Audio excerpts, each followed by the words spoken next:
अगर आप भी कक्षा 10 में पढ़ रहे हैं और फाइनल परीक्षा 2026 में अगर आप शामिल होना चाह रहे तो आपके लिए वीडियो बहुत महत्वपूर्ण होगा। 20 फरवरी को जो आपका सोशल साइंस का जो एग्ज़ाम होगा उससे आज ऐसे हम ऑब्जेक्टिव और सब्जेक्टिव क्वेश्चन लाए हैं जो कि आपको डायरेक्ट एग्ज़ाम में रहने वाला है। तो आप इस वीडियो को लास्ट तक ज़रूर देखिए। अगर चैनल पर पहली बार आए तो चैनल को ज़रूर सब्सक्राइब कर लीजिएगा। यहाँ पे परीक्षार्थी के लिए कुछ निर्देश दिया हुआ है, ये निर्देश आप अच्छे से पढ़ लीजिएगा। चलिए हम आपका ज़्यादा समय नहीं लेते हैं, डायरेक्ट क्वेश्चन पे लेकर चलते हैं। यहाँ पे देखिए खंड अ है, इसी में आपको ऑब्जेक्टिव क्वेश्चन हो जाएगा। उसके बाद खंड ब होगा जिसमें आपका सब्जेक्टिव क्वेश्चन रहता है। देखिए प्रश्न संख्या 1 से 80 तक के प्रश्न के साथ 4 विकल्प दिए गए हैं जिनमें से एक सही है। किन्हीं 40 प्रश्नों के उत्तर अपने चुने द्वारा सही विकल्प को ओ मार्कशीट पर चिन्हित कर, यानी आपको जो है 80 क्वेश्चन दिया जाएगा जिसमें से आपको 40 क्वेश्चन का ही उत्तर देना है। तो चलिए देखिए पहला क्वेश्चन है यंग इटली का संस्थापक कौन था। तो यंग इटली का संस्थापक कौन था? मेजनी था, तो ऑप्शन सी सही आंसर हो जाएगा। मेजनी जो था 1831 ईस्वी में क्रांतिकारी संगठन का स्थापना क्या था जिससे क्या हो सके, इटली में एकीकरण हो सके। तो ऑप्शन सी आपका सही आंसर हो जाएगा। दूसरा नंबर क्वेश्चन है यूरोप का मरीज किसे कहा जाता था। यूरोप का जो है मरीज किसे कहा जाता था? तुर्की को कहा जाता था। तो ऑप्शन ए आपका सही आंसर हो जाएगा। आगे देखिए अब तीसरा नंबर क्वेश्चन है रूस में कृषि दास प्रथा का अंत कब हुआ। कृषि दास प्रथा जो चल रहा था रूस में वो कब अंत हुआ था? 1861 ईस्वी में अंत हो गया था। तो ऑप्शन ए आपका सही आंसर हो जाएगा। आगे देखिए अब चौथा नंबर क्वेश्चन, वियतनाम में टोकिंग फ्री स्कूल की स्थापना कब हुई। तो कब टोकिंग फ्री स्कूल की स्थापना हुआ था? 1907 ईस्वी में हुआ था। तो ऑप्शन ए आपका सही आंसर हो जाएगा। पाँचवा नंबर क्वेश्चन देखिए अंकोर वाट का मंदिर कहाँ स्थित है। तो अंकोर वाट का मंदिर कहाँ स्थित है? कंबोडिया में स्थित है। तो ऑप्शन डी आपका सही आंसर हो जाएगा। यह जो है दुनिया का सबसे बड़ा धार्मिक स्मारक है। तो ऑप्शन डी जो है आपका सही आंसर होगा। ऑब्जेक्टिव क्वेश्चन का पीडीएफ पाना चाहते हैं तो डिस्क्रिप्शन बॉक्स में जाइए, वहाँ पे व्हाट्सएप चैनल का लिंक होगा, वहाँ से आप ज्वाइन भी कर लीजिएगा और वहाँ से आप प्राप्त कर लीजिएगा, वहाँ पे डाला हुआ है। छठा नंबर क्वेश्चन देखिए ब्रह्म समाज की स्थापना किसने की। तो ब्रह्म समाज की जो है स्थापना किसने किया था? राजा राम मोहन राय जी ने किया था। तो ऑप्शन ए आपका सही आंसर हो जाएगा। सातवां नंबर क्वेश्चन है स्पेनिंग जेनी का आविष्कार कब हुआ। तो स्पेनिंग जेनी का जो है आविष्कार कब हुआ था? 1964 ईस्वी में हुआ था। तो ऑप्शन बी आपका बिल्कुल सही आंसर हो जाएगा। आगे देखिए अब आठवां नंबर क्वेश्चन, सिखों के 10वें और अंतिम गुरु गुरु गोविंद सिंह का जन्म बिहार के किस नगर में हुआ था। तो बताइए सिखों के 10वें और अंतिम गुरु गुरु गोविंद सिंह का जन्म बिहार के किस जिले में हुआ था। तो बताइए क्या हो जाएगा, कौन सा जिला? पटना जिला में हुआ था। तो ऑप्शन सी जो आपका सही आंसर हो जाएगा। प्राचीन काल में पटना को क्या बोलता था? पाटलिपुत्रम बोलता था। तो ऑप्शन सी आपका सही आंसर होगा। 9 नंबर क्वेश्चन है गिरमिटिया मजदूर बिहार के किस क्षेत्र से भेजे जाते थे। गिरमिटिया मजदूर यानी एक प्रकार से बंधुआ मजदूर कहा जाता है। तो बताइए किस क्षेत्र से भेजा जाता था? पश्चिमी क्षेत्र से भेजा जाता था। तो ऑप्शन बी आपका सही आंसर हो जाएगा। अब देखिए 10वां नंबर क्वेश्चन 10 नंबर क्वेश्चन है गुटनबर्ग के सर्वप्रथम किस पुस्तक की छपाई की। गुटनबर्ग जो थे सर्वप्रथम किस पुस्तक की छपाई की थी? बाइबल की छपाई की थी। तो ऑप्शन डी आपका सही आंसर हो जाएगा। 11 नंबर क्वेश्चन देखिए 11 नंबर क्वेश्चन है क्षेत्रवाद की भावना का एक कुपरिणाम है। तो क्षेत्रवाद की भावना है उसका कुपरिणाम यानी विपरीत परिणाम के, तो बताइए क्या है? अलगवाद जो है यही जो कुपरिणाम है। तो ऑप्शन डी आपका सही आंसर हो जाएगा। आगे देखिए अब 12 नंबर क्वेश्चन है संघ राज्य की विशेषता नहीं है।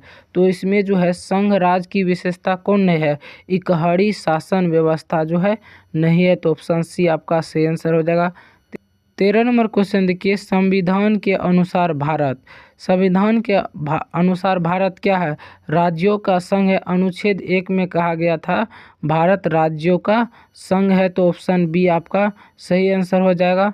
आगे देखिए अब 14 नंबर क्वेश्चन 14 नंबर क्वेश्चन है, बिहार में पंचायती राज संस्था में महिलाओं के लिए कितनी सीटें आरक्षित है। तो बताइए बिहार में जो पंचायती राज संस्था में महिलाओं के लिए कितना प्रतिशत सीट आरक्षित है। 50% है, तो ऑप्शन ए आपका सही आंसर हो जाएगा।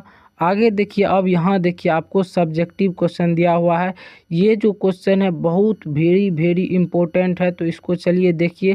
पहला है, गैरीबाल्डी कौन था और इटली के एकीकरण में इसकी क्या भूमिका है। यह जो है इतिहास से है आपको। दूसरा नंबर क्वेश्चन है, साम्यवाद एवं नई आर्थिक एवं सामाजिक व्यवस्था कैसे है। उसके बाद तीसरा में हो चिन मिन्ह संबंध में लिखे। उसके बाद चौथा में है, प्रथम विश्व युद्ध के भारत का प्रभाव का वर्णन करें। उसके बाद पाँचवा में है, कोयला एवं लौह उद्योग में औद्योगिकरण की प्रति गति का प्रदान कैसे हुआ, यानी औद्योगिकरण में गति का प्रदान कैसे हुआ। तो इस पे आपको इसमें कम से कम आप 40 शब्द में एक का लिख दीजिएगा, तो आपको 2 मार्क मिल जाएगा। ध्यान में रखिएगा, ये क्वेश्चन आपको आने वाला है, तो इसका आप स्क्रीनशॉट ले लीजिए। आगे देखिए आप 15 नंबर क्वेश्चन। 15 नंबर क्वेश्चन है, चिपको आंदोलन निम्नलिखित में से किससे संबंधित है। तो चिपको आंदोलन किससे संबंधित है, पेड़ बचाने से, तो ऑप्शन ए आपका सही हो जाएगा। 1970 के दशक में जो है ना, चिपको आंदोलन शुरू कहाँ से हुआ था, उत्तराखंड से शुरू हुआ था। याद रखिए, यह भी आपको एग्जाम में पूछा जाता है। 16 नंबर क्वेश्चन है, वर्ष 1975 में भारतीय राजनीति में किस लिए जाना जाता है। तो 1975 में किस लिए जाना जाता है, इस वर्ष क्या हुआ था, आम चुनाव हुआ था, नहीं। उसके बाद श्रीमती इंदिरा गांधी प्रधानमंत्री बनी थी, नहीं। देश के अंदर आपातकालीन लागू हुआ था, तो ऑप्शन सी आपका सही हो जाएगा। 17 नंबर क्वेश्चन देखिए, भारत में किस तरह की लोकतंत्र की व्यवस्था की गई थी। भारत में जो है किस प्रकार के लोकतंत्र की व्यवस्था की गई है। तो अप्रत्यक्ष की गई है, तो ऑप्शन बी आपका सही आंसर होगा। 18 नंबर क्वेश्चन देखिए, लक्षद्वीप गणतंत्र भारत के किस राज्य में स्थित है। तो किस राज्य में स्थित है, बिहार राज्य में स्थित है, तो ऑप्शन ये आपका सही हो जाएगा। उसके बाद 19 नंबर क्वेश्चन है, निम्न में कौन प्राथमिक क्षेत्र कहा जाता है। तो बताइए इसमें किसको जो है प्राथमिक क्षेत्र कहा जाता है, कृषि क्षेत्र को ही प्राथमिक क्षेत्र कहा जाता है, तो ऑप्शन बी आपका सही आंसर होगा। आगे देखिए अब 20 नंबर क्वेश्चन। 20 नंबर में किसने कहा बिहार के विकास के बिना भारत का विकास संभव नहीं है। तो बताइए किसने कहा था बिहार के विकास के बिना भारत के विकास संभव नहीं है। डॉक्टर APJ अब्दुल कलाम ने कहा था, तो ऑप्शन ए आपका सही आंसर हो जाएगा। आगे देखिए अब 21 नंबर क्वेश्चन, भारत में किस राज्य के प्रति व्यक्ति आय सर्वाधिक है। तो किस राज्य के प्रति व्यक्ति आय सर्वाधिक है, गोवा के है, तो ऑप्शन सी जो है आपका सही आंसर हो जाएगा। यहाँ बी होना चाहिए, सी है तो कोई बात नहीं। आगे देखिए 22 नंबर क्वेश्चन। 22 नंबर क्वेश्चन है, निम्न में कौन सा मुद्रा का एक आधुनिक रूप नहीं है। तो बताइए इसमें कौन आधुनिक रूप नहीं है। जमा जो है यह आधुनिक रूप नहीं है, तो ऑप्शन बी आपका सही आंसर हो जाएगा। 23 नंबर क्वेश्चन है, निम्न में कौन संस्थागत वित्तीय संस्था के उदाहरण है। इसमें कौन जो है वित्तीय संस्था के उदाहरण है। क्षेत्रीय ग्रामीण बैंक जो है वित्तीय संस्था के उदाहरण है, तो ऑप्शन डी आपका सही आंसर हो जाएगा। 24 में है, कौन सी सेवा सरकारी सेवा है। तो कौन सी सेवा जो है सरकारी सेवा है। शिक्षा सेवा जो है सरकारी सेवा है, बैंकिंग नहीं, यातायात नहीं, स्वास्थ्य नहीं, तो आपका कौन शिक्षा सेवा ही सरकारी सेवा हो जाएगा। और लास्ट और अंतिम क्वेश्चन देखिए 25 नंबर, वैश्वीकरण के मुख्य अंग कितने हैं। तो वैश्वीकरण के मुख्य कितने अंग है, 5 मुख्य अंग है, तो ऑप्शन सी आपका सही आंसर हो जाएगा। आपको हम 5 ऐसे इतिहास से क्वेश्चन सब्जेक्टिव बताए जो कि बहुत चांस है आपको एग्जाम में इसमें से 2-3 क्वेश्चन आने का, तो यह आप ज़रूर क्वेश्चन क्लियर कर लीजिएगा।